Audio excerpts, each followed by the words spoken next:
গতদিন আমরা দেখেছি কিভাবে ইনভার্স ম্যাট্রিক্স এবং ডিটারমিনেন্ট নিয়ে আমরা কাজ করতে পারি। আজকে আমরা দেখব কিভাবে কর্ণ উপাদান এবং কর্ণ ম্যাট্রিক্স অর্থাৎ ডায়াগোনাল এলিমেন্টস এবং ডায়াগোনাল ম্যাট্রিক্স নিয়ে আমরা কাজ করতে পারি। তার জন্য শুরুতেই আমাদেরকে একটা ম্যাট্রিক্স নিয়ে নিতে হবে। আমরা একটা ম্যাট্রিক্স নিয়ে নিলাম। এই ম্যাট্রিক্স থেকে যে ডায়াগোনাল এলিমেন্টসগুলো রয়েছে সেগুলো দেখার চেষ্টা করব।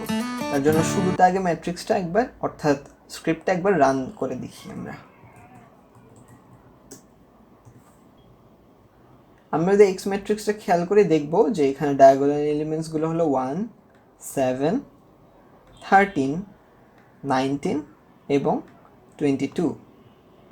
এখন আমরা যদি এই ডায়াগোনাল এলিমেন্টসগুলো দেখতে চাই এই ভ্যারিয়েবলের ভেতরে, তাহলে আমরা ডায়াগ এবং ম্যাট্রিক্স অর্থাৎ এক্স লিখব। এটাকে যদি আমরা রান করে দেখি, এক্স্যাক্টলি আমরা যে এলিমেন্টসগুলো ছিল ডায়াগোনালি সেগুলো পেয়ে যাবো, অর্থাৎ 1, 7, 13, 19, 22। এখানে আমরা দেখতে পাচ্ছি এগুলোই চলে এসেছে।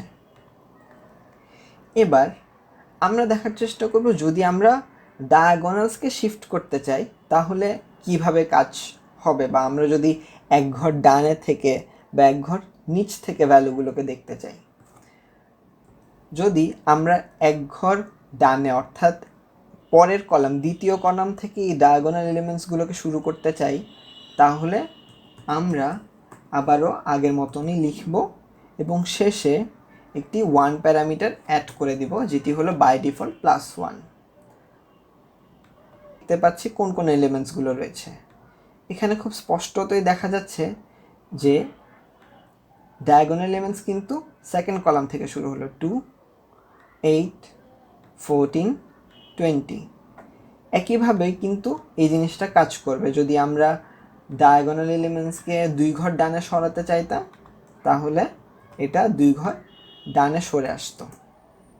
এই যে 3, 9, 15 এটা কেন এসেছে? কারণ হলো এখানে আপনারা দেখবেন 3, 9 এবং 15 পর্যন্তই রয়েছে। এখন যদি আমরা নিচ থেকে দেখতে চাই অর্থাৎ এক রো নিচে নামতে চাই, 6, 12, 18, 19 এই ভ্যালুগুলো দেখার জন্য আমাদেরকে কি এন্টার করতে হবে। আমরা যদি এই ভ্যালুগুলো দেখতে চাই তাহলে আমরা সি নামে একটা ভ্যারিয়েবল ওপেন করে আবারও আগের মতন লিখব, বাট এই ক্ষেত্রে আমরা +1 পরিবর্তে -1 লিখব। -1 লিখলে এই ডায়াগোনাল এলিমেন্টসগুলো এক ঘর নিচে থেকে কাউন্ট হবে। এই যে 6, 12, 18 এবং 19 এই এলিমেন্টসগুলো রয়েছে, 6, 12, 18 এবং সর্বশেষে 19। এই হলো আমাদের ডায়াগোনাল এলিমেন্টস বের করার পদ্ধতি। এবার আমরা চেষ্টা করব যে কোনো একটা স্পেসিফিক রোকে বা একটা রো ম্যাট্রিক্সকে অথবা একটা ভেক্টরকে যেন আমরা কোনো একটা ম্যাট্রিক্সের ডায়াগোনাল হিসেবে সেট করতে পারি। এজন্য আমরা শুরুতে আমাদের আগের কাজগুলোকে কমেন্ট আউট করে দিব। আমরা এবার একটা রো ম্যাট্রিক্স নিব যেটি হলো কিনা একটা ভেক্টর। এখান থেকে আমরা যে ভ্যালুগুলো নেব 1, 26, 76 এবং 55 এইরকম বেশ কয়েকটা ভ্যালু আমরা নিলাম, নিয়ে একটা রো ম্যাট্রিক্স জেনারেট করা হলো।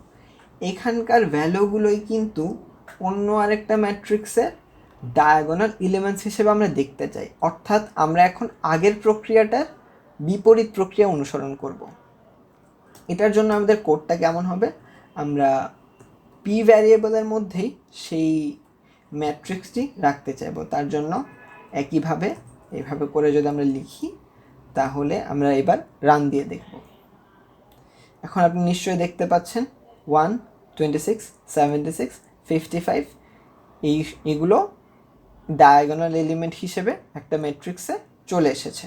এরপরে 1 দিতাম তাহলে কিন্তু এগুলো এক ঘর ডানে শিফট করত। এই যে 1, 26, 76, 55। আমরা যদি -1 প্রেস করতাম তাহলে কিন্তু এক রো নিচে চলে আসতো। এই যে 1, 26, 76, 55 এভাবে করে মূলত আমরা ডায়াগোনাল এলিমেন্টস নিয়ে কাজ করতে পারি, ডায়াগোনাল ম্যাট্রিক্স নিয়ে কাজ করতে পারি।